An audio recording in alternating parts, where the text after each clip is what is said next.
1965 నుండి 80 వరకు ఎస్టీ జాబితాలో ఉన్నామని, ఆ తర్వాత 85 నుండి తమను బీసీ జాబితాలో వేశారన్నారు. ప్రభుత్వం నుంచి రావాల్సిన సదుపాయాలు తమ కులానికి ఇప్పటి వరకు అందరలేదన్నారు. గత 20-25 ఏళ్ల నుండి ప్రభుత్వాలకు ఎన్నోసార్లు విన్నవించినా పట్టించుకునే నాదుడే లేరని ఆవేదన వ్యక్తం చేశారు. ఇప్పటి వరకు ప్రభుత్వం వచ్చి 27 నెలలు గడుస్తున్నా హామీలు నెరవేర్చడం లేదన్నారు. రాష్ట్ర వడ్డర సంఘం నాయకులు వినతి పత్రాలు ఇచ్చి తమ గోడును చెప్పుకున్నారు.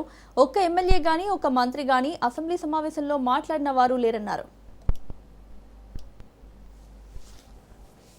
ఈ ప్రభుత్వం వచ్చి 27 నెలలు గడుస్తున్నా కూడా మాకు హామీలు ఇవ్వడమే తప్ప కానీ నెరవేర్చడం లేదు.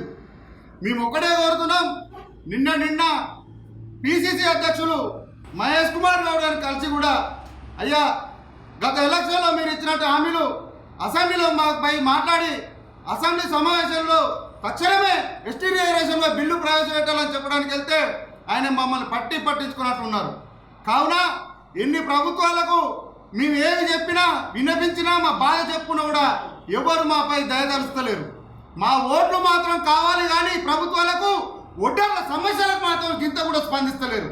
కావున రేపటి జరగబోయే కార్యక్రమానికి మొన్న అసెంబ్లీ సమావేశాల జరిగే ముందు కూడా 118 నియోజకవర్గాల్లో ఉన్న ఎమ్మెల్యేలకు, మంత్రులకు కూడా మా వినతి పత్రం ఇచ్చినాం.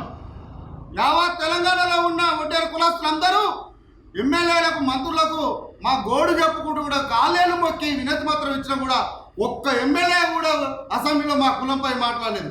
మేము చేసుకున్న తప్పేంది? ఈ కులంలో పుట్టడమా? ఈ కులంలో మాకు ఉండకపోవడమా? ఏందది? కాబట్టి దయచేసి ఒక్కసారి మా కులంపై మీరు ఆలోచించి ఎస్టీ రిజర్వేషన్ వేస్తే భావితరాలకు మీరు భవిష్యత్తు ఇచ్చిన వాళ్ళు అవుతారని మీకు చేతులెత్తి వేడి పెట్టి మొక్కుతున్నాం. ప్రస్తుతానికి అధికారంలో కాంగ్రెస్ పార్టీ 2023 ఎలక్షన్లో వడ్డెర జాతిని ఎలక్షన్లలో ఓట్ల కోసం నిశ్చిత సాధన చేస్తున్న మీ అందరికీ రిజర్వేషన్ కల్పిస్తాం అని ఓట్లు దంచుకొని ఈ రోజున ఇప్పటికీ 3 అసెంబ్లీ సమావేశాలు జరిగిన ఏ ఒక్క అసెంబ్లీ సమావేశాల్లో కూడా మా గురించి కానీ, మా కులం గురించి రిజర్వేషన్ కల్పిస్తామని కానీ, ఒక రిజర్వేషన్ ఏర్పాటు చేస్తామని కానీ, కార్పొరేషన్ గురించి కానీ ఎక్కడా ప్రస్తావన లేదు. ఇదే రేవంత్ రెడ్డి, ఇప్పుడున్న ఇదే పిసిసి ప్రెసిడెంట్ ప్రతి ఒక్కరు మాటలకు పంపిపెట్టడం తప్ప అదే లోకల్గా ఉన్న మినిస్టర్లు కానీ, ఎమ్మెల్యేలు కానీ ప్రతి ఒక్కరు ఎవరికి కూడా మా గురించి మాట్లాడే నోటి నుంచి పలకడానికి కూడా వాళ్ళకి మాట కూడా రావట్లేదు. దీన్ని మేము తీవ్రంగా ఖండిస్తున్నాం.